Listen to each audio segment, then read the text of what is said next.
Hello friends, Manoj Rajguru की political science classes में आपका स्वागत है। अगर आपको मेरे वीडियो, उनके कंटेंट और उनका प्रेजेंटेशन पसंद आए तो मेरे वीडियोस को लाइक करें, मेरे चैनल को सब्सक्राइब करें और बेल आइकन को दबाएं ताकि आने वाले वीडियोस की नोटिफिकेशन आपको टाइम टाइम पर मिलते रहे और एक ही प्लेटफॉर्म पर आप मेरे सारे वीडियो को एक्सेस कर सकें। Thank you. एक विधि शास्त्री हुए हैं जिनका नाम है जॉन ऑस्टिन। और जॉन ऑस्टिन ने संप्रभुता को अपने दृष्टिकोण से, अपने नजरिए से परिभाषित करने की कोशिश की थी।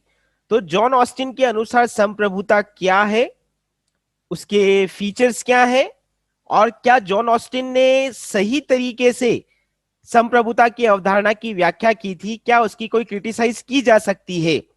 तो ये कुछ बातें हम आज की क्लास के अंदर देखने की कोशिश करेंगे।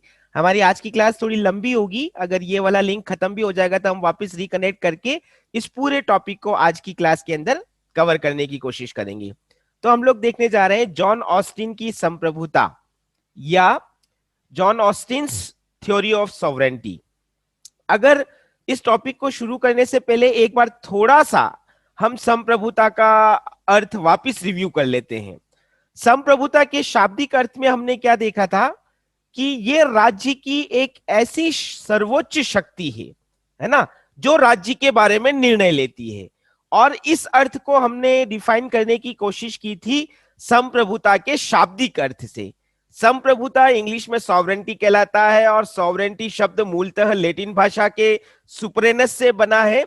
और सुपर एनस का अगर हम संधि विच्छेद करते हैं तो सुपर मतलब सर्वोच्च, एनएस मतलब शक्ति, अर्थात राज्य की सर्वोच्च शक्ति जो राज्य के बारे में निर्णय लेने के लिए पूरी तरह से स्वतंत्र है, बिना किसी दबाव, बिना किसी नियंत्रण, बिना किसी हस्तक्षेप के। राज्य की ऐसी सर्वोच्च शक्ति को ही सॉवरेंटी या संप्रभुता कहा जाता है ना। और हमने संप्रभुता के दो रूप देखे थे, एक आंतरिक संप्रभुता और दूसरा बाहरी संप्रभुता। आंतरिक संप्रभुता का मतलब राज्य की जो सर्वोच्च शक्ति है, जिसको हम सॉवरन या संप्रभु कह रहे हैं, जब वो निर्णय लेती है बिना किसी आंतरिक दबाव, नियंत्रण या हस्तक्षेप के, तो वो आंतरिक संप्रभुता कहलाती है। और इसी तरह से राज्य की सर्वोच्च शक्ति जब राज्य के बारे में बाहरी क्षेत्रों में दूसरे देशों के साथ संबंधों के निर्धारण में निर्णय लेती है और उसके ऊपर कोई बाहरी नियंत्रण, हस्तक्षेप या दबाव नहीं होता है, तो ये बाह्य संप्रभुता कहलाती है। तो आंतरिक और बाह्य ये दोनों ही संप्रभुता के दो रूप हैं। ये एक रिव्यू अभी हम लोगों ने किया, जो हमने पिछली दो क्लासों के अंदर संप्रभुता का अर्थ देखा, उसका एक मोटा मोटा अर्थ वापिस हम लोगों ने इसलिए देखने की कोशिश की क्योंकि ऑस्टिन इसी संप्रभुता को किस तरह से डिफाइन करने की कोशिश करते हैं। यहां मैं एक चीज और बताना चाहता हूं आपको। जॉन ऑस्टिन को शुरू करें उसके पहले एक मोटी बात कि राजनीति विज्ञान के अंदर बहुत सारे विद्वानों ने संप्रभुता की अवधारणा को अपने अपने दृष्टिकोण से परिभाषित करने का प्रयास किया। बहुत सारे विचार, बहुत सारे नजरिए राजनीतिक विद्वानों के थे जो संप्रभुता के बारे में हमें देखने को मिलते हैं। यदि उन सभी विद्वानों के, जिन जिन विद्वानों ने संप्रभुता को परिभाषित करने या उसको एक्सप्लेन करने की कोशिश की, यदि उन सभी विद्वानों के दृष्टिकोणों को हम सम्मिलित कर दें तो हम संप्रभुता की अवधारणा की व्याख्या दो दृष्टिकोणों के आधार पर कर सकते हैं।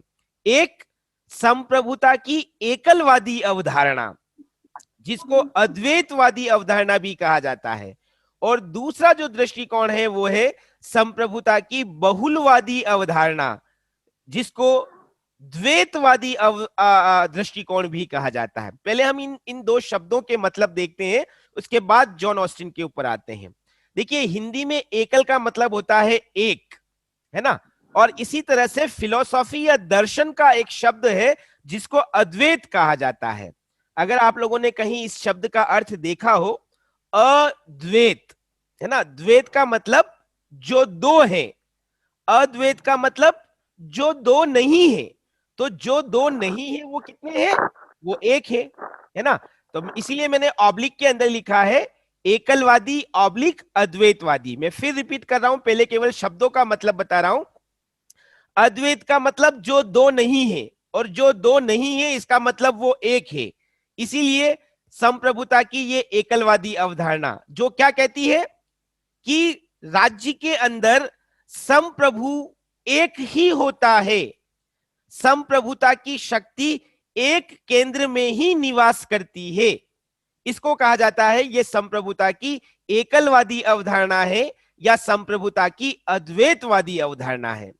फिर रिपीट कर रहा हूं, संप्रभुता की एकलवादी अवधारणा या अद्वैतवादी अवधारणा इस बात पर बल देती है कि राज्य में संप्रभुता एक ही केंद्र में निवास करती है, एक ही स्थान पर एक ही सर्वोच्च शक्ति के द्वारा इस संप्रभुता का प्रयोग किया जाता है।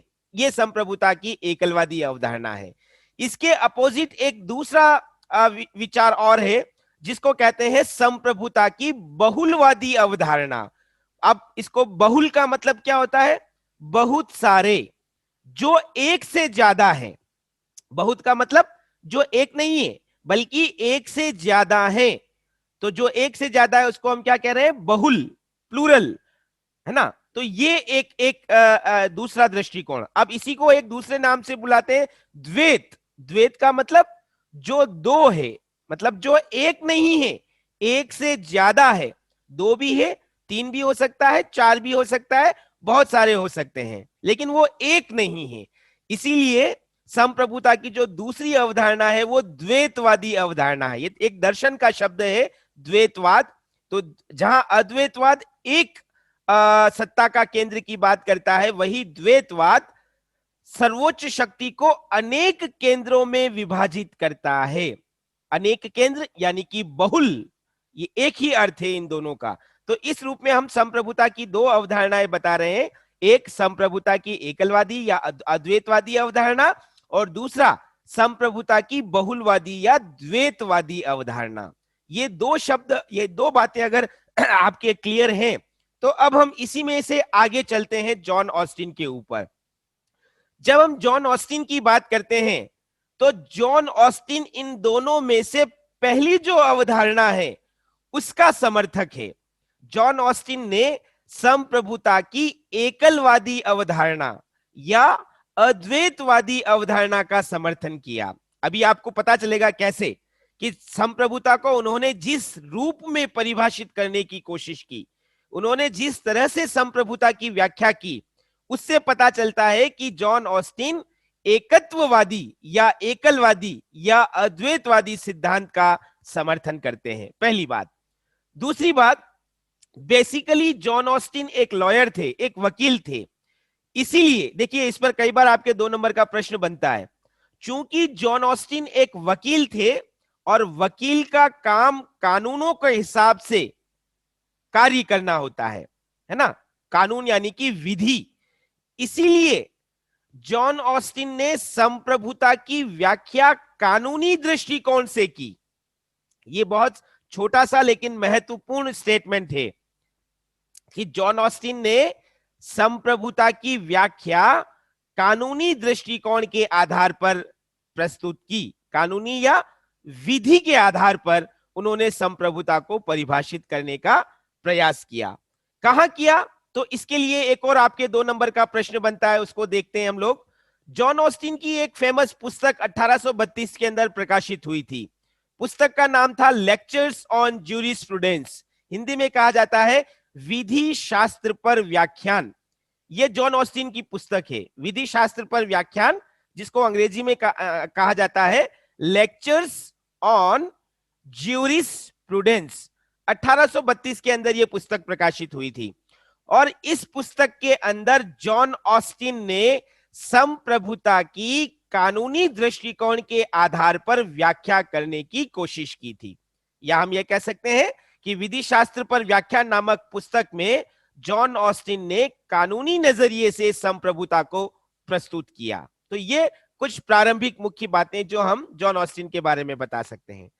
जो सबसे महत्वपूर्ण बात आ रही है वो अब एक बहुत बड़ी परिभाषा, जिसको अलग अलग टुकड़ों में बांटकर हम समझने की कोशिश करेंगे। अगर ये परिभाषा आपके समझ में आ गई तो आपको जॉन ऑस्टिन की संप्रभुता का सिद्धांत समझ में आ जाएगा। देखिए इस पूरी डेफिनेशन को मैंने 7 अलग अलग पार्ट में डिवाइड कर रखा है। ये अलग अलग कलर्स में ये पूरी परिभाषा आपको नजर आ रही है। तो इन 7 पार्ट्स में हम जॉन ऑस्टिन की परिभाषा को टुकड़ों टुकड़ों में समझने की कोशिश करेंगे। ठीक है, सबसे पहले जॉन ऑस्टिन क्या कहता है कि कोई निश्चित उच्च सत्ताधारी मनुष्य, पहली बात वो ये कहता है कि संप्रभुता के अंदर क्या है, निश्चित उच्च सत्ताधारी मनुष्य। अब मैं इस बात को यहीं पर रोक रहा हूं आपको और कल की क्लास पे आपको ले जा रहा हूं। कल हम लोगों ने देखा था कि संप्रभुता का निवास एक व्यक्ति में भी हो सकता है, संस्था में भी हो सकता है ना। आप लोगों ने देखा था संसद के अंदर भी संप्रभुता का निवास होता है। संसद व्यक्ति तो नहीं है, वो तो संस्था है ना। तो संप्रभुता अलग अलग राज्यों में अलग अलग जगह निवास करती है। लेकिन जब जॉन ऑस्टिन की बात करते हैं तो जॉन ऑस्टिन किसकी बात कर रहा है, मनुष्य की बात कर रहा है। संप्रभु कौन है, कोई संस्था कोई संगठन नहीं है, संप्रभु मनुष्य है और वो मनुष्य राज्य में उच्च सत्ताधारी है। उच्च सत्ताधारी मतलब सबसे ऊपर है, उसके ऊपर और कोई नहीं। और साथ ही साथ ये उच्च सत्ताधारी मनुष्य निश्चित है। निश्चित का मतलब क्या है कि जिसको बताया जा सकता है। जैसे फॉर एग्जांपल मैं आपसे ये कहूं कि प्रधानमंत्री कौन है भारत का अभी, तो आप बता सकते हो कि नरेंद्र मोदी जी भारत के प्रधानमंत्री हैं। ये निश्चित है। ऐसा नहीं है कि उस कुर्सी पे कोई नहीं है तो हमें पता ही नहीं चलता है कि कौन प्रधानमंत्री और अपने आप शासन हो रहा है, ऐसा नहीं। जिसके बारे में हम स्पष्ट तौर पर बता सकते हैं कि देखिए ये वो मनुष्य है। तो उसी तरह से जॉन ऑस्टिन ने भी क्या कहा अपनी संप्रभुता की अवधारणा में, सबसे पहली बात कि कोई निश्चित उच्च सत्ताधारी मनुष्य, यानी कि संप्रभु मनुष्य है जो राज्य में उच्च सत्ताधारी है और वो निश्चित है। ये पहली बात जॉन ऑस्टिन की परिभाषा में। दूसरी बात, जो स्वयं वैसे ही उच्च सत्ताधारी के आदेशों का पालन करने का अभ्यस्त ना हो। ये देखो, ना हो बहुत महत्वपूर्ण है। इसका मतलब क्या है कि एक राज्य में जो उच्च सत्ताधारी मनुष्य है वो ही सर्वोच्च है, उसके अलावा और कोई उच्च सत्ताधारी नहीं होगा जो उसको आदेश देगा। ये इस दूसरी लाइन का मतलब है। मैं फिर रिपीट कर रहा हूं, कोई निश्चित उच्च सत्ताधारी मनुष्य जो स्वयं वैसे ही उच्च सत्ताधारी के आदेशों का पालन करने का अभ्यस्त ना हो। इसका मतलब केवल इतना है कि राज्य के अंदर एक ही उच्च सत्ताधारी मनुष्य होगा, दूसरा उच्च सत्ताधारी मनुष्य नहीं होगा। ये दूसरा अर्थ इस दूसरे सेक्शन का। तीसरा सेक्शन की बात करें, यदि किसी मनुष्य समाज के बड़े भाग से, याद रखना कौन, ये जो उच्च सत्ताधारी मनुष्य है, ये उच्च सत्ताधारी मनुष्य किसी मनुष्य समाज के बड़े भाग से, मतलब हम राज्य की बात कर रहे हैं और राज्य में सभी से नहीं लेकिन अधिकांश लोग यदि इस उच्च सत्ताधारी मनुष्य के आदेशों का पालन करते हैं, तो ये तीसरी बात जो जॉन ऑस्टिन कह रहे हैं। चौथी बात क्या है, स्थायी रूप से। और पांचवी बात, अपने आदेशों का पालन कराने की स्थिति में हो। ये दोनों में साथ इसलिए बोल रहा हूं क्योंकि ये जुड़े हुए हैं, ये तीन सेंटेंस आपस में जुड़े हुए हैं। अब मैं यहां तक पूरा वापस रिपीट कर रहा हूं कि राज्य के अंदर एक मनुष्य, एक एकलवादी अवधारणा है, इसलिए एक मनुष्य जो उच्च सत्ताधारी है और जो निश्चित है, और उस राज्य में दूसरा और कोई उच्च सत्ताधारी मनुष्य नहीं है। और जो उच्च सत्ताधारी मनुष्य है संप्रभु, वो स्थायी रूप से, मतलब लगातार अपने आदेशों का पालन मनुष्य समाज के बड़े भाग से लगातार करवाता रहता है।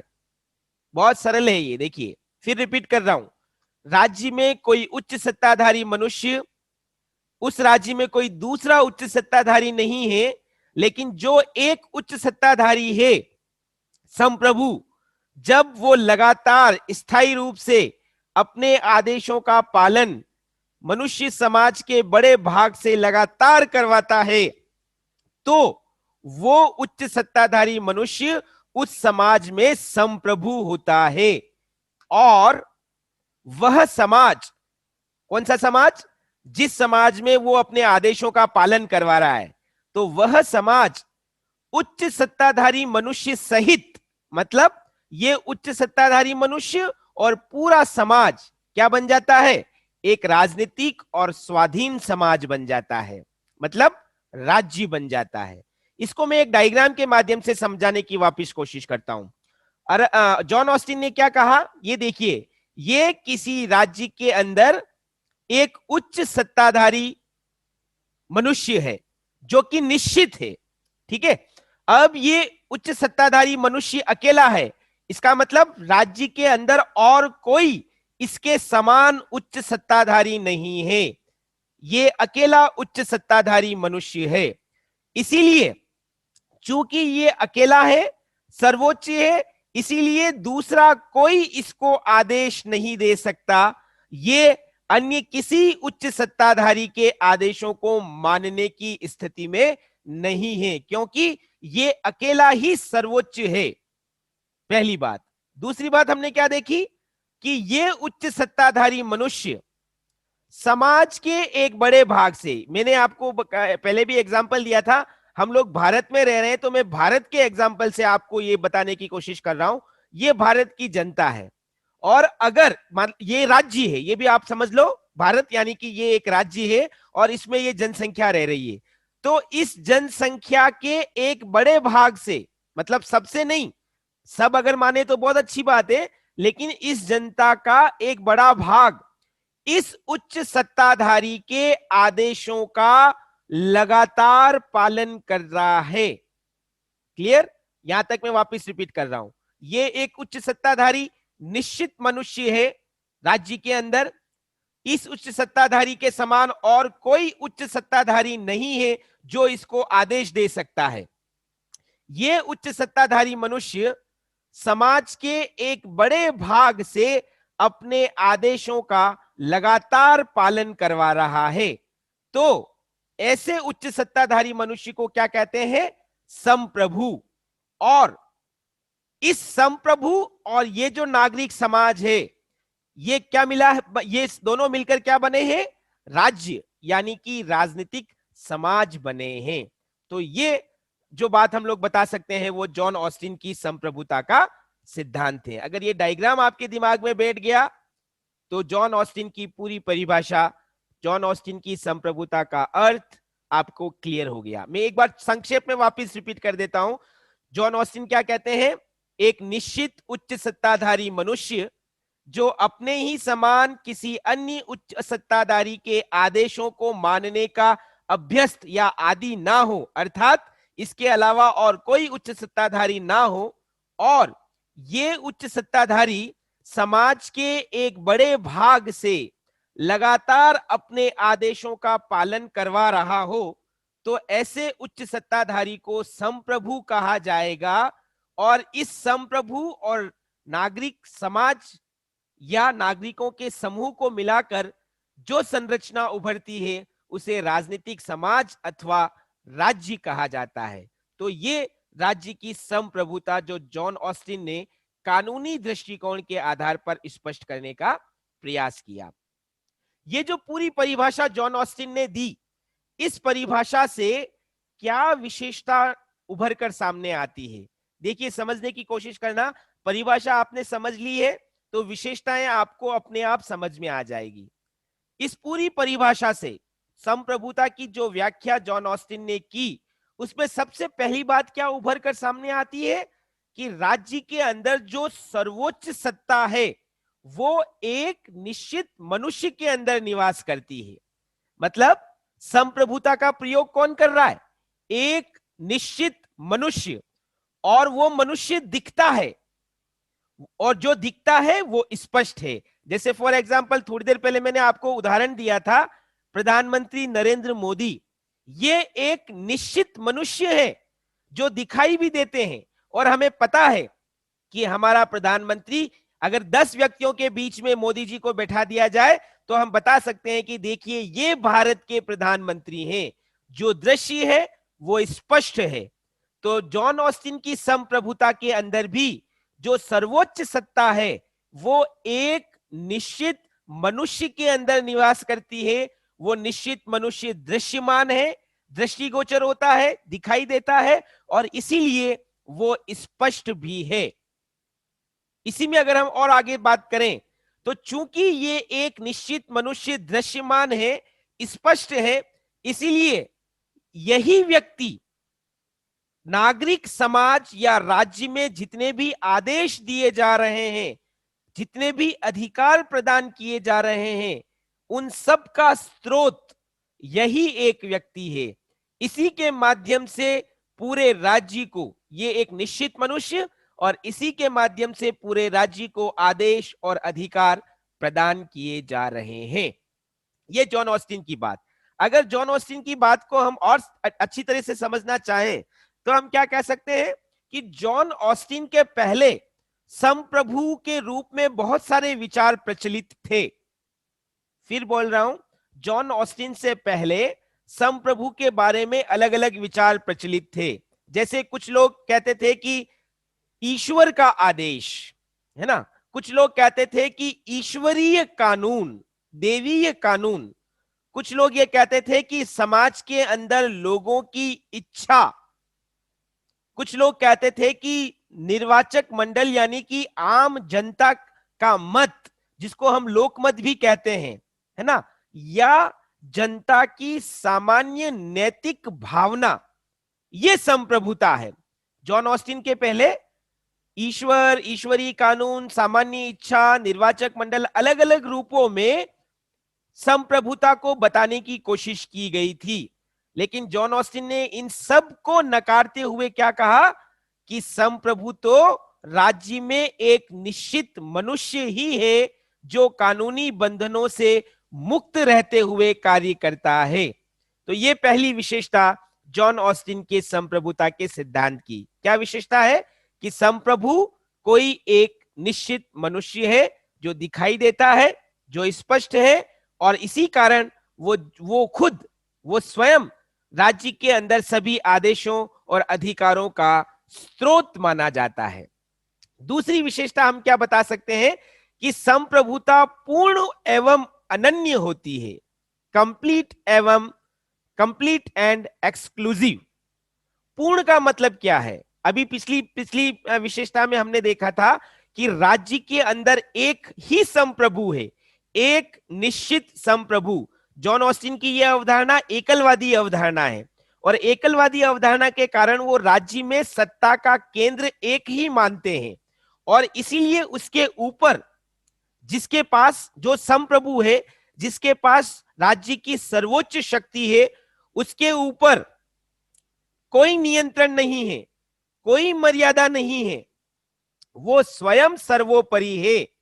और चूंकि वो संप्रभु स्वयं सर्वोपरि है, इसीलिए सभी शक्तियों का स्रोत वो खुद है। राज्य के अंदर कौन व्यक्ति, कौन सी संस्था, कौन सा संगठन कितनी शक्तियां या कार्य करेगा, वो स्वयं संप्रभु तय करेगा। सभी व्यक्ति, सभी संस्था, सभी संगठन उसके अधीन हैं, और वो खुद यानी कि संप्रभु स्वयं सभी को आदेश देने का अधिकार रखता है। इस रूप में हम क्या कह रहे हैं कि जॉन ऑस्टिन की संप्रभुता के सिद्धांत में संप्रभु पूर्ण है, संप्रभुता पूर्ण है और अनन्य। अनन्य का मतलब, जैसे कल भी हम लोगों ने देखने की कोशिश की थी कि अनन्य का मतलब एक मियान में दो तलवार नहीं रहती, उसी तरह से जॉन ऑस्टिन की संप्रभुता के सिद्धांत में भी दो संप्रभु नहीं है। संप्रभु यानी कि जो सर्वोच्च शक्ति का प्रयोग कर रहा है वो कितने हैं? वो एक है। उसके अलावा राज्य के अंदर कोई दूसरी सत्ता नहीं है जो शासन की शक्तियों का प्रयोग करती है।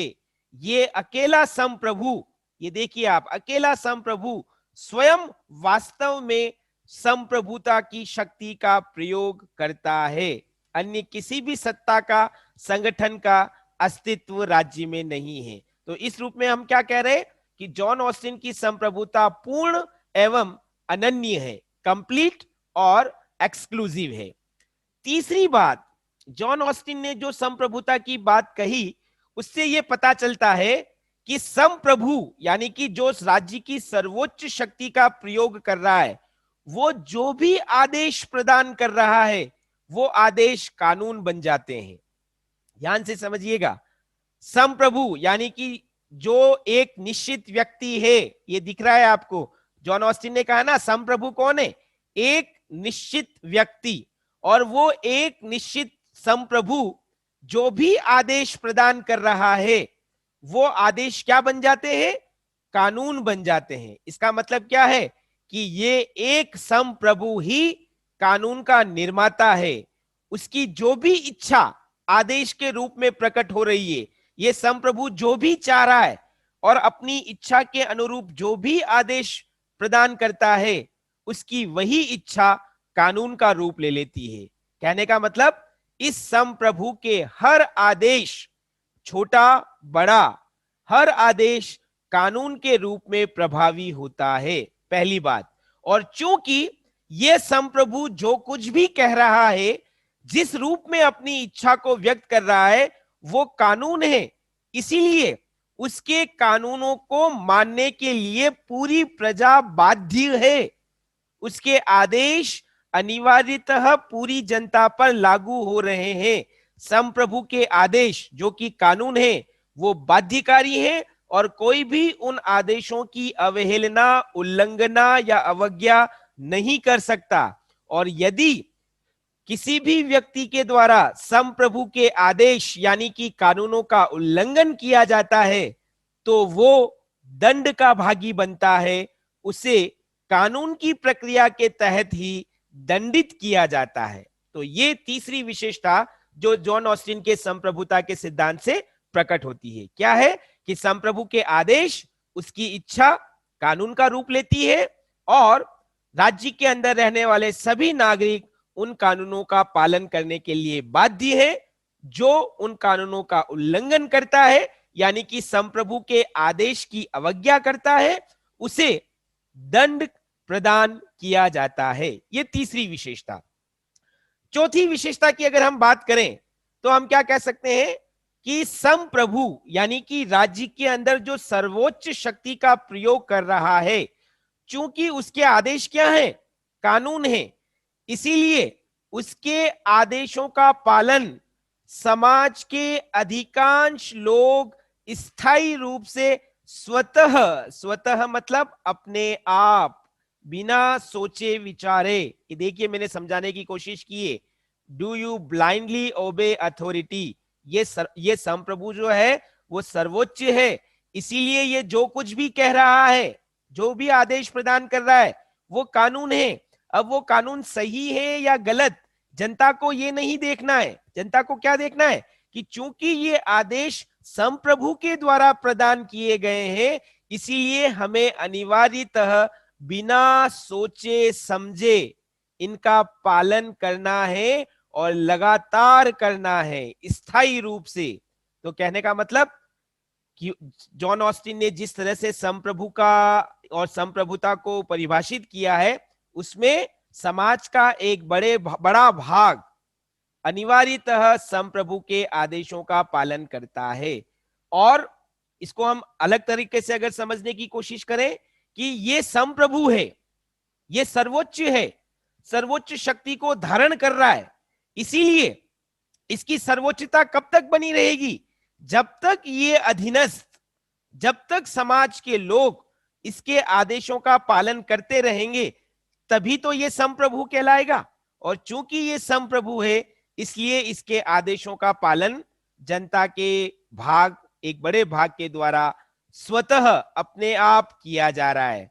और ये पालन स्थायित्व है, जनता के द्वारा लगातार संप्रभु के आदेशों का पालन किया जा रहा है। इसलिए हम क्या कह रहे हैं, आज्ञा पालन की ये प्रवृत्ति स्थायित्व का गुण लिए हुए है।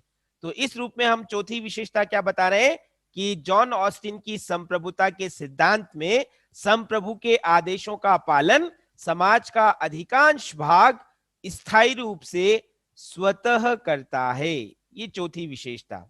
अगर इन सारी विशेषताओं को हम एक बार वापस रिपीट करें तो हम क्या कह सकते हैं कि जॉन ऑस्टिन ने संप्रभुता की जो परिभाषा व्यक्त की, उस परिभाषा से ये पता चलता है कि संप्रभु एक निश्चित मनुष्य है। दूसरी बात, राज्य के अंदर इस निश्चित संप्रभु के द्वारा, इस निश्चित मनुष्य जो कि संप्रभु है, उसके द्वारा जो संप्रभुता का प्रयोग किया जा रहा है वो राज्य में पूर्ण है और अनन्य है। कोई और सत्ता का केंद्र उस शक्ति का प्रयोग नहीं कर रहा। संप्रभु जो भी आदेश दे रहा है वो कानून बन रहा है, और उसके कानून राज्य में सर्वव्यापी हैं। पूरे राज्य में उसके आदेशों का, उसके कानूनों का प्रभाव समान रूप से व्याप्त रहता है, और उसके आदेश जो कि कानून है उनका पालन समाज के लोग आदतन स्वाभाविक रूप से करते हैं, लगातार करते हैं। क्यों करते हैं? क्योंकि संप्रभु के आदेश ही कानून है। इन्हीं विशेषताओं को अगर हम अलग शब्दों में बताना चाहें तो हम क्या बता सकते हैं कि जॉन ऑस्टिन की संप्रभुता की अवधारणा में संप्रभु निश्चयात्मक है। निश्चयात्मक मतलब संप्रभु एक निश्चित मनुष्य है।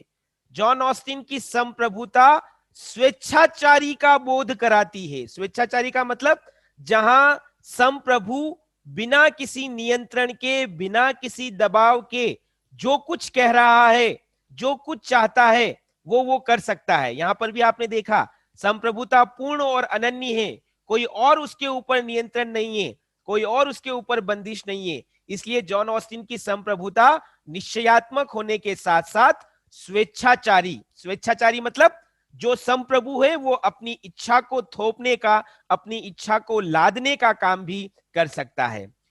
जॉन ऑस्टिन की संप्रभुता असीमित और अविभाज्य है। असीमित मतलब संप्रभु की शक्ति केवल और केवल उसी के पास है, अन्य किसी केंद्र के अंदर वो संप्रभु की शक्ति निहित नहीं है, इसलिए वो अविभाज्य है।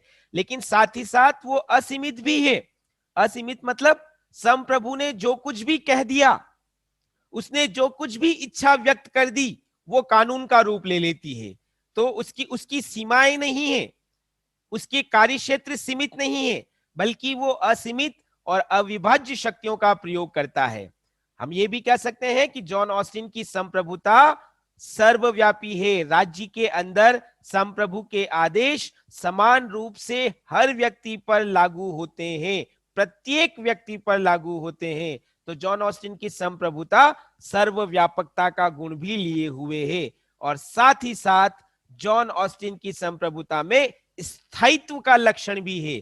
स्थायित्व का मतलब जो आदेश प्रदान किए जा रहे हैं संप्रभु के द्वारा, वो लगातार जनता के द्वारा पालन किए जा रहे हैं, उनका अनुकरण किया जा रहा है, उन आदेशों की अनुपालना, उन कानूनों की अनुपालना की जा रही है। इसलिए ये संप्रभुता जो है वो राज्य के साथ लगातार बनी हुई है, उसमें स्थायित्व का गुण है। तो ये कुछ विशेषताएं हैं जो हम जॉन ऑस्टिन की संप्रभुता की अवधारणा के बारे में बता सकते हैं। ठीक है, तो जिस तरह से जॉन ऑस्टिन ने संप्रभुता की परिभाषा दी, उसमें कुछ प्रमुख बातें हमें क्या देखने को मिलती है कि संप्रभुता निश्चयात्मक है, जॉन ऑस्टिन की संप्रभुता स्वेच्छाचारी है, जॉन ऑस्टिन की संप्रभुता असीमित और अविभाज्य है, जॉन ऑस्टिन की संप्रभुता में संप्रभु के आदेश कानून बन जाते हैं जो सर्वव्यापी हैं और उनका पालन स्वाभाविक तौर पर नागरिकों के द्वारा किया जाता है। लेकिन जिस तरह से जॉन ऑस्टिन ने संप्रभुता को परिभाषित किया, क्या वो पूरी तरह से सही है? क्या उसमें कोई कमियां हैं? तो हम लोग कह सकते हैं कि हाँ, जॉन ऑस्टिन की संप्रभुता की अवधारणा की भी अपनी आलोचनाएं की जा सकती हैं। जॉन ऑस्टिन ने जिस तरह से संप्रभुता को परिभाषित किया, उसमें बहुत सारी आलोचनाएं उभर कर सामने आती हैं। उन्हीं आलोचनाओं को हम लोग यहां पर अगर देखने की कोशिश करें तो सबसे पहली और सबसे महत्वपूर्ण आलोचना जो है वो है निश्चित जन श्रेष्ठ की खोज करना कठिन। क्या मतलब है इसका?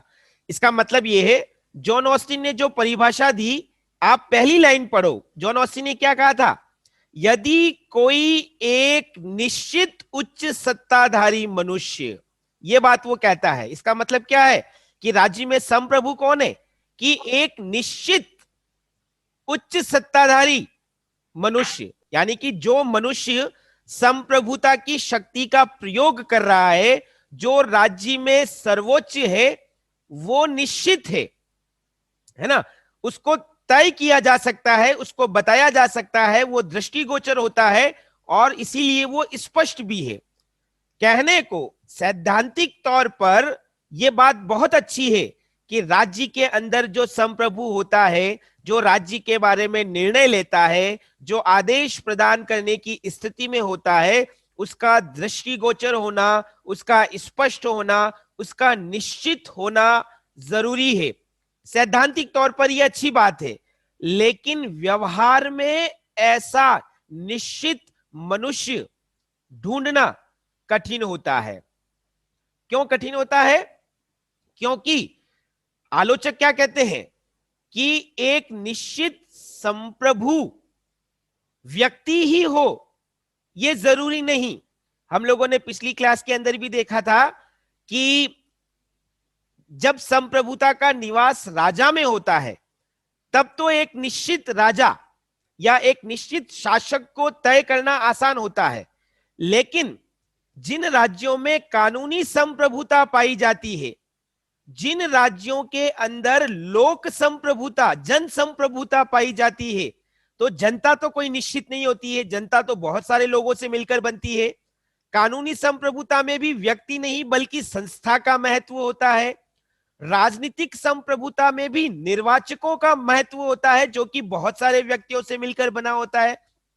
तो कहने का मतलब, जॉन ऑस्टिन जिस एक निश्चित व्यक्ति की बात करते हैं, विभिन्न राज्यों के अंदर ऐसे एक निश्चित मनुष्य को तलाश करना कठिन होता है या कई बार असंभव भी होता है, जो राज्य की सर्वोच्च शक्ति का प्रयोग करता है।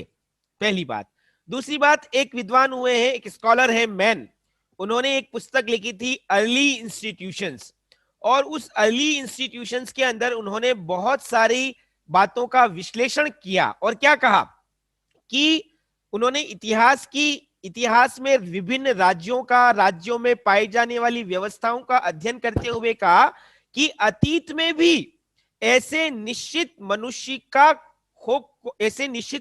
को खोजना जो कि राज्य में सर्वोच्च हो, वो कठिन रहा है। जैसे फॉर एग्जाम्पल मध्यकाल में अगर हम बात करें, तो मध्यकाल में विभिन्न राज्यों में राजतंत्र प्रचलित था, और राजतंत्र में मुखिया कौन होता है? राजा। सारी शक्तियां किसके पास होती है? राजा के पास। लेकिन मध्यकाल के अंदर पूरे यूरोप के अंदर राज सत्ता और धर्म सत्ता, मतलब यूरोप के अंदर क्रिश्चियन धर्म प्रचलित रहा है मुख्यतः, और उनका जो पूजा का स्थल है जिसको हम चर्च कहते हैं, और चर्च के अंदर जो धार्मिक पदाधिकारी होते हैं वो पोप और पादरी कहलाते हैं, बिशप, आर्क बिशप कहलाते हैं। तो राजा के ऊपर इन पोप, पादरियों, बिशप, आर्क बिशप का प्रभाव था। इन शॉर्ट ये भी कह सकते हैं राज सत्ता पर चर्च सत्ता या धर्म सत्ता का प्रभाव था। तो जब कहने को राजा सर्वोपरि था, तो वो धर्म सत्ता से कैसे नियंत्रित था? तो राजा को निश्चित करना कठिन था। इसी तरह से मध्यकाल के अंदर या उसके बाद में एक फ्यूडल स्ट्रक्चर और था, सामंती युग। सामंत किसको कहते हैं? एक राजा के अधीन छोटे छोटे जागीरदार, जिनका एक छोटे भू क्षेत्र के ऊपर स्वामित्व होता है, और वो उस छोटे भू क्षेत्र के ऊपर, उस छोटे ज्योग्राफिकल एरिया के ऊपर शासन करते हैं। लेकिन वो सामंत भी अपने एरिया में सर्वोच्च नहीं होते थे। क्यों? क्योंकि उनके ऊपर राजा का नियंत्रण होता था। तो कहने का मतलब, मैन ने अपनी पुस्तक अर्ली इंस्टीट्यूशंस में भी बहुत सारे एग्जाम्पल देकर ये स्पष्ट करने की कोशिश की कि हिस्ट्री के अंदर भी, इतिहास में भी ऐसे निश्चित श्रेष्ठ मनुष्य जो कि सर्वोच्च शक्ति का प्रयोग करता है, उसको तलाश करना कठिन रहा है। वर्तमान में भी संप्रभुता के अनेक प्रकार, जैसे जन संप्रभुता, कानूनी संप्रभुता, लोक संप्रभुता या राजनीतिक संप्रभुता, इनके अंदर एक निश्चित मनुष्य की खोज करना कठिन होती है। जो कि राज्य की सर्वोच्च शक्ति का प्रयोग करता है। तो पहली आलोचना क्या बता सकते हैं कि जॉन ऑस्टिन ने जो निश्चित मनुष्य की बात कही, सर्वोच्च सत्ता जिस निश्चित मनुष्य के पास रहने की बात कही, वो निश्चित मनुष्य विभिन्न राज व्यवस्थाओं में तलाश करना बहुत कठिन है। यह पहली आलोचना। दूसरी आलोचना क्या बता सकते हैं? जॉन ऑस्टिन ने कहा था कि कानून संप्रभु के आदेश हैं। जो संप्रभु जो भी आदेश प्रदान कर रहा है, संप्रभु जिस भी इच्छा को व्यक्त कर रहा है, वो कानून बन जाते हैं। तो जॉन ऑस्टिन ने कानूनों का स्रोत केवल और केवल संप्रभु को माना, उसकी इच्छाओं, उसके आदेशों को माना। लेकिन वास्तव में केवल शासक यानी कि संप्रभु के आदेशों से ही कानून नहीं बनते। केवल शासक या संप्रभु ही कानूनों का स्रोत नहीं होता है। एक राज्य के अंदर जो लोग रह रहे हैं, वो जिस धर्म के हैं, उनका जो सामाजिक पर्यावरण है, उस समाज की जो परंपराएं, रीति रिवाज हैं, लोगों के लोकाचरण, सदव्यवहार के जो नियम हैं, उन सब से प्रेरित होकर ही कानून बनाए जाते हैं। तो कानूनों का स्रोत सामाजिक, सांस्कृतिक, धार्मिक पर्यावरण भी होता है। लेकिन जॉन ऑस्टिन ने इन सब की उपेक्षा करके केवल और केवल संप्रभु की इच्छा को, संप्रभु के आदेशों को ही कानूनों का स्रोत माना। पहली बात। दूसरी बात, अगर संप्रभु के आदेश ही कानून है तो जनता कभी भी ऐसे कानूनों को स्वीकार नहीं करती है। हम लोग, जैसे हम लोग एग्जाम्पल लें, हम लोग भारत में रहते हैं, हम भारतीय भी कौन से कानूनों को स्वीकार करते हैं? जो कानून हमें लगता है कि हमारे लिए हितकारी है, जो हमारी सामाजिक, आर्थिक, राजनीतिक, धार्मिक मान्यताओं के अनुरूप हैं, हम उन्हीं कानूनों को स्वीकार करके उनका पालन करते हैं। और जो कानून हमारी मान्यताओं के अनुरूप नहीं होते हैं, हम उन्हें कभी भी स्वीकार नहीं करते। इसीलिए जब भी कानून बनाए जाते हैं तो कानून बनाते वक्त जन सामान्य के हितों को ध्यान में रखना आवश्यक होता है।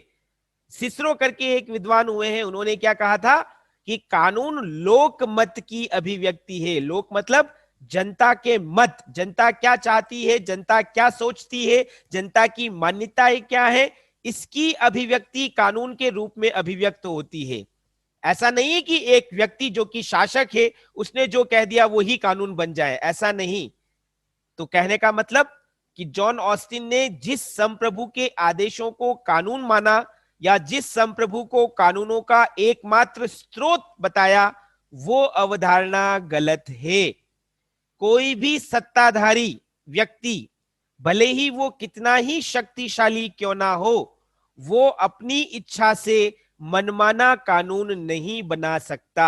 आप लोगों ने थोड़ी देर पहले देखा था कि जॉन ऑस्टिन की संप्रभुता की अवधारणा स्वेच्छाचारितावाद पर आधारित है। स्वेच्छाचारितावाद मतलब कि संप्रभु जो कुछ चाहे वो कर सकता है, जैसा चाहे आदेश दे देगा, वो कानून बन जाएगा। जबकि वास्तव में ऐसा नहीं है। संप्रभु यदि स्वेच्छाचारी होता है तो जनता ऐसे कानूनों को रिजेक्ट भी कर सकती है, उनकी अवज्ञा या अवहेलना भी कर सकती है, उनकी समाप्ति का प्रयास भी कर सकती है। इसीलिए हम क्या कह सकते हैं कि कानूनों का स्रोत केवल संप्रभु नहीं है। जैसा कि ऑस्टिन ने बताया, कानून बहुत सारे तत्वों, बहुत सारे कारकों, बहुत सारे पर्यावरण से प्रभावित होने के बाद ही बनता है। तो ये दूसरी आलोचना जो जॉन ऑस्टिन की संप्रभुता की अवधारणा के बारे में की जाती है। तीसरी आलोचना अगर हम कहें तो जॉन ऑस्टिन ने कहा था कि संप्रभु जो कि राज्य में एक निश्चित मनुष्य है, वो सर्वोच्च है, वो पूर्ण है ना। यानी कि आंतरिक तौर पर राज्य के अंदर उसके ऊपर किसी भी प्रकार की मर्यादा, किसी भी प्रकार का अंकुश, किसी भी प्रकार का नियंत्रण नहीं है। तो अगर ये बात मान ली जाए तो हम क्या कह सकते हैं कि जॉन ऑस्टिन का संप्रभु निरंकुशता का प्रतीक है। निरंकुशता का मतलब उसके ऊपर कोई बंधन नहीं है और इसी कारण वो मनमाना आचरण, मनमाना व्यवहार कर सकता है, वो स्वेच्छाचारी बन सकता है। लेकिन आलोचक क्या कहते हैं कि जॉन ऑस्टिन ने जिस निरंकुश स्वेच्छाचारी व्यवस्था का समर्थन किया वो गलत है। वास्तव में संप्रभु निरंकुशता का नहीं बल्कि कल्याण का प्रतीक होता है। एक राज्य में जो संप्रभु है, जो सर्वोच्च शक्ति का प्रयोग करता है, उससे ये अपेक्षा की जाती है कि वो लोगों के कल्याण के लिए काम करेगा, लोगों के हितों को ध्यान में रखते हुए काम करेगा। और इसीलिए हर संप्रभु पर प्रत्यक्ष या अप्रत्यक्ष रूप से कई नियंत्रण होते हैं। एक राज्य के अंदर जनता का जो मत होता है, जनता की जो मान्यताएं होती हैं, जनता के जो लोकाचार या रीति रिवाज होते हैं, उन सब का प्रतिबंध, उन सब की मर्यादाएं संप्रभु के ऊपर होती है। और इसीलिए संप्रभु इन सब से बंध कर काम करता है। और जब संप्रभु बंधा हुआ है, इसका मतलब आंतरिक क्षेत्र में वो सर्वोच्च नहीं है, वो निरंकुश नहीं है, है ना। अच्छा, इसी को अगर हम दूसरे रूप में कहें, जैसे मैं एक शासक हूं और मैं चाहता हूं कि मैं लोगों के दिलों पर राज करूं, लोग मुझे स्वीकार करें, तो ऐसा कब होगा? जब मैं जनता की भावनाओं के अनुरूप काम करूंगा। तो संप्रभु भी जब जन भावनाओं, जन मान्यताओं के अनुरूप काम करता है, वो ये चाहता है कि जनता उसे स्वीकार करें।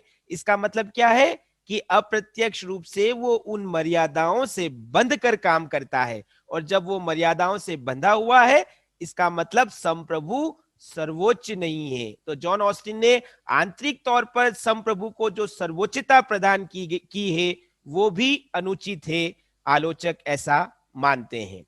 अगली आलोचना की अगर हम बात करें तो यह कहा जा सकता है कि जॉन ऑस्टिन की संप्रभुता की अवधारणा में शक्ति को अत्यधिक महत्व प्रदान किया गया है। शक्ति कैसे? आप लोगों ने पढ़ा है कि संप्रभु ने जो भी आदेश दिए, जॉन ऑस्टिन की अवधारणा में संप्रभु जो भी आदेश प्रदान करता है, वो जो भी इच्छा व्यक्त करता है, वो कानून का रूप धारण कर लेता है ना। और उन कानूनों का पालन करना लोगों के लिए अनिवार्य है। जो भी लोग, जो भी नागरिक संप्रभु के आदेश यानी कि उसके कानूनों का पालन नहीं करते हैं, संप्रभु उन्हें कानून के आधार पर दंडित करता है। दंड किसके माध्यम से देगा? शक्ति के माध्यम से देगा। इसीलिए एक विद्वान हुए हैं हर्नशा। हर्नशा क्या कहते हैं कि ऑस्टिन के दर्शन में हवलदार की गंध पाई जाती है। हवलदार किसको बोलते हैं हम? पुलिस के अंदर होता है ना हवलदार, जो कानून या डंडे की शक्ति के बल पर अपनी बात को लागू करवाता है। तो उसी तरह से जॉन ऑस्टिन की संप्रभुता में भी संप्रभु के पास क्या है? शक्ति है, शासन करने की शक्ति। और उस शासन करने की शक्ति के आधार पर वो आदेश देता भी है और जबरन, बलात्पूर्वक वो अपने आदेशों का पालन भी करवाता है। जो उसके आदेशों की, उसके कानूनों की अवहेलना करता है, उन्हें दंड भी देता है। जबकि ऐसा होना नहीं चाहिए। कानूनों का पालन दंड की बजाय इच्छा से होना चाहिए, है ना। और इच्छा से व्यक्ति कानूनों का आदेश कब पालन, कानूनों का पालन कब करेंगे? जब कानून उनके अनुकूल होंगे। लेकिन जब संप्रभु जन मान्यताओं की उपेक्षा करके कोई ऐसा कानून बनाता है, कोई एक ऐसा आदेश देता है जिसे जनता पसंद नहीं करती है, तो उन कानूनों को संप्रभु शक्ति के बल पर लागू करवाता है। इसमें जन सहमति नहीं होती है, शक्ति को ज्यादा महत्व प्रदान कर दिया जाता है। शक्ति के बल पर कानूनों का पालन करवाकर जो उनकी अवहेलना कर रहा है, उनको दंडित करने का प्रावधान किया जाता है। तो ये जो पूरा विचार है जॉन ऑस्टिन का, इसमें शक्ति को महत्व दिया गया है। इसमें जन सहमति, जन इच्छा जैसी भावनाओं की उपेक्षा की गई है। होना क्या चाहिए कि लोग इच्छा से कानूनों का पालन करें, है ना, अपनी सहमति दे कि हाँ, संप्रभु जो भी कानून बना रहा है वो सही है और हम उनका पालन करेंगे। लेकिन जॉन ऑस्टिन ने जिस स्वेच्छाचारी तरीके से संप्रभु के आदेशों का कानून का रूप प्रदान किया है, उसमें कहीं ना कहीं शक्ति को अनावश्यक रूप से महत्व प्रदान कर दिया है। तो ये एक और आलोचना। अगली आलोचना अगर हम कहें तो ये भी कहा जा सकता है कि वर्तमान में विश्व में लोकतंत्र का महत्व बहुत ज्यादा है। विश्व में सबसे प्रचलित शासन व्यवस्था अगर कोई है तो वो है लोकतांत्रिक शासन व्यवस्था। और जिन राज्यों में लोकतंत्र को अपनाया जाता है उन राज्यों को हम क्या कह रहे हैं, वो डेमोक्रेटिक स्टेट हैं, वो लोकतांत्रिक राज्य हैं। ऐसे लोकतांत्रिक राज्यों के लिए जॉन ऑस्टिन की संप्रभुता का सिद्धांत अनुपयुक्त है। क्यों? क्योंकि जब हम लोकतंत्र की बात करते हैं तो लोकतंत्र में किसका महत्व होता है? जनता का। कौन सी जनता? राज्य में रहने वाले हर वर्ग से जुड़े हर व्यक्ति का महत्व है। एक राज्य के अंदर जितने भी लोग हैं, चाहे वो धर्म, भाषा, जाति, वर्ण, रंग, लिंग, अर्थ, इन आधारों पर अलग अलग हो, लेकिन उन सब के बावजूद लोकतंत्र में सभी की इच्छा सर्वोपरि होती है। सभी का मत, आम जन का महत्व सर्वोच्च महत्व को प्राप्त करता है। इसीलिए लोकतांत्रिक राज्यों में कौन सी संप्रभुता पाई जाती है? या तो कानूनी संप्रभुता पाई जाती है या राजनीतिक संप्रभुता पाई जाती है। लेकिन जब हम ऑस्टिन की संप्रभुता की बात करते हैं तो ऑस्टिन के अनुसार संप्रभु कौन है? केवल और केवल एक निश्चित मनुष्य। जनतंत्र में एक का महत्व नहीं है, जनतंत्र में सभी का महत्व है, सभी लोगों का महत्व है। लेकिन जॉन ऑस्टिन की संप्रभुता में सभी लोगों की उपेक्षा करते हुए केवल और केवल एक ही निश्चित मनुष्य को महत्व प्रदान किया गया है। तो लोकतांत्रिक राज्यों के लिए हम क्या कह सकते हैं कि जॉन ऑस्टिन का तर्क, जॉन ऑस्टिन की व्यवस्था पूरी तरह से अप्रासंगिक और अनुपयुक्त है। हम एक निश्चित मनुष्य को लोकतंत्र के अंदर सत्ता नहीं सौंप सकते, एक निश्चित मनुष्य को सर्वोच्च शक्ति नहीं प्रदान कर सकते। तो लोकतांत्रिक राज्यों के लिए भी जॉन ऑस्टिन की अवधारणा अनुपयुक्त मानी जाती है। इसी तरह से एक और आलोचना की जा सकती है कि जॉन ऑस्टिन का संप्रभु बाहरी तौर पर भी नियंत्रण में है। अभी थोड़ी देर पहले हमने क्या कहा कि आंतरिक तौर पर तो सर्वोच्च है ही नहीं। जो एक निश्चित संप्रभु है जॉन ऑस्टिन का, वो समाज के आंतरिक पर्यावरण से बंधा हुआ है, इसलिए आंतरिक क्षेत्र में तो वो सर्वोच्च नहीं है, लेकिन वो बाहरी क्षेत्र में भी सर्वोच्च नहीं है। उसके ऊपर कुछ बाह्य नियंत्रण लगे हुए हैं। जैसे जैसे हम क्या बता सकते हैं कि संप्रभु जिस राज्य का प्रतिनिधित्व कर रहा है या जिस राज्य की संप्रभुता का प्रयोग कर रहा है, उसका राज्य भौगोलिक तौर पर दूसरे राज्यों से प्रभावित होता है। जैसे मैं एग्जांपल लूं, भारत दक्षिण एशियाई महाद्वीप में स्थित है और इस दक्षिण एशियाई क्षेत्र में भारत के पड़ोसी राज्य श्रीलंका है, नेपाल है, पाकिस्तान है। इन सब राज्यों का प्रभाव भारत के संप्रभु पर पड़ता है। जब हम दूसरे देशों के साथ संबंध बनाते हैं तो वो कैसे बनाने होंगे? हमारी भौगोलिक स्थिति हमारे संप्रभु को विचार करने पर बाध्य करती है, पहली बात। दूसरी बात, हमारा संप्रभु मतलब किसी भी राज्य का संप्रभु किससे बंधा हुआ है? अंतरराष्ट्रीय संस्थाओं से बंधा हुआ है, जैसे यूनाइटेड नेशन ऑर्गेनाइजेशन, संयुक्त राष्ट्र संघ का आपने नाम सुना है। संयुक्त राष्ट्र संघ का काम क्या है? पूरे विश्व में शांति, सुरक्षा और व्यवस्था बनाए रखना, और इसके लिए वो विश्व के सभी राज्यों के संप्रभुओं को प्रभावित करती है। तो ऐसी बहुत सारी अंतरराष्ट्रीय संस्थाएं हैं जो अधिकारों, मानवाधिकारों के नाम पर राज्य के संप्रभु को नियंत्रित करती हैं। तो जॉन ऑस्टिन का संप्रभु, अगर हम ये मान लें कि एक निश्चित उच्च सत्ताधारी मनुष्य है, तो वो निश्चित उच्च सत्ताधारी पूरी तरह से निरंकुश नहीं है।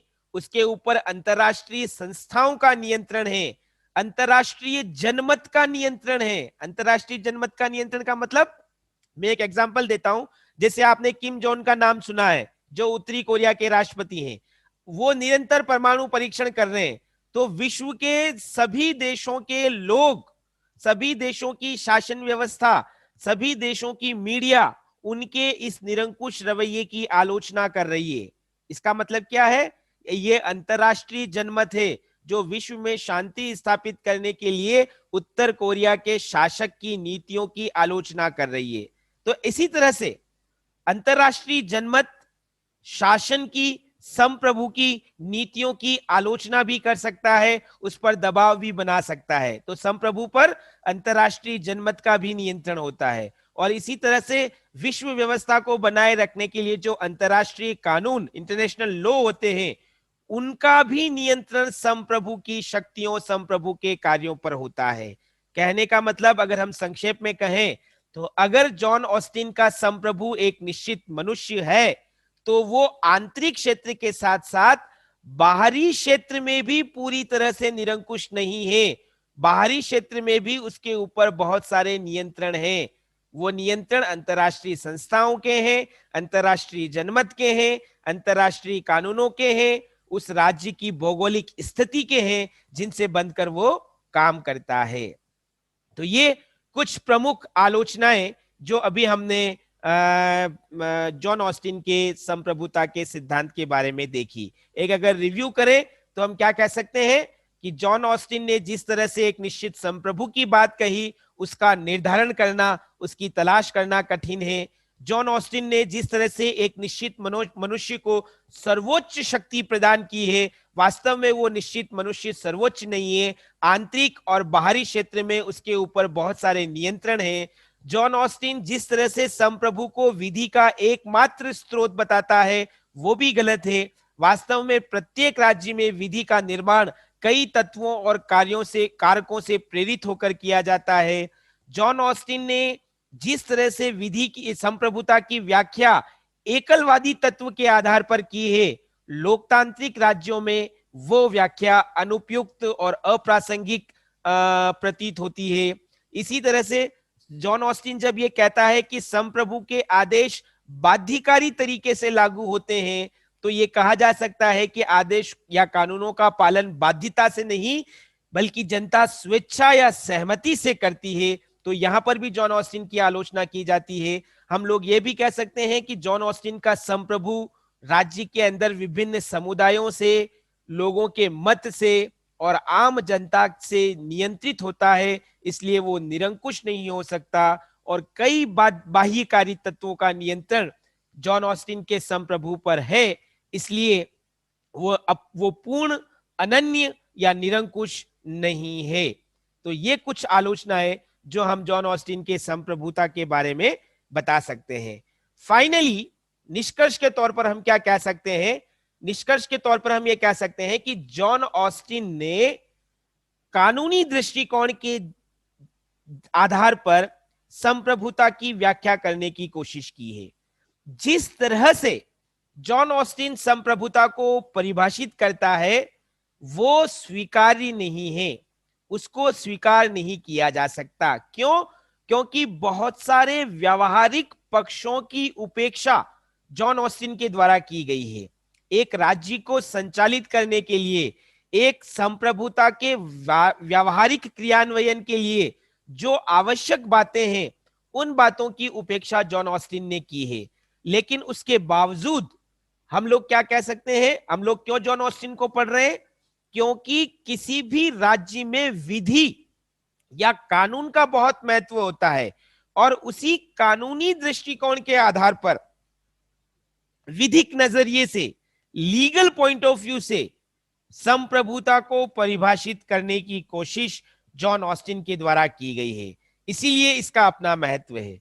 और एक और महत्व की बात हम क्या बता सकते हैं कि जॉन ऑस्टिन ने संप्रभुता के लौकिक और राजनीतिक रूप की अनिश्चितता को निश्चितता में बदला है। क्या मतलब हुआ इसका? कि ये जो लौकिक जगत है, लौकिक जगत मतलब जिस दुनिया में हम लोग रह रहे हैं, उसमें शासक के बारे में, शासन की शक्तियों के बारे में जो अनसर्टेनिटी है, अनिश्चितता है कि कौन उनका प्रयोग करेगा, कैसे करेगा, किस रूप में करेगा, ये जो अनसर्टेनिटी थी, उस अनसर्टेनिटी या अनिश्चितता को कानूनी व्याख्या के माध्यम से जॉन ऑस्टिन ने निश्चितता में बताया कि एक व्यक्ति होगा, एक उच्च सत्ताधारी होगा जो सर्वोच्च रूप में निरंकुश तरीके से अपने आदेशों को जनता के एक बड़े भाग से लगातार पालन करवाएगा और ऐसा मनुष्य उन नागरिकों के साथ मिलकर राज्य का निर्माण करेगा। तो ये जो राजनीतिक अनिश्चितता थी उसको कानूनी आधार पर निश्चितता में बदलने का काम जॉन ऑस्टिन के द्वारा किया गया। इसीलिए जॉन ऑस्टिन के इस सिद्धांत का अपना महत्व है। यद्यपि उसके इस सिद्धांत को व्यवहार में हम पूरी तरह से स्वीकार नहीं कर सकते, फिर भी कानूनी दृष्टिकोण से इसके महत्व को इनकार नहीं किया जा सकता। ये जॉन ऑस्टिन की संप्रभुता का सिद्धांत है।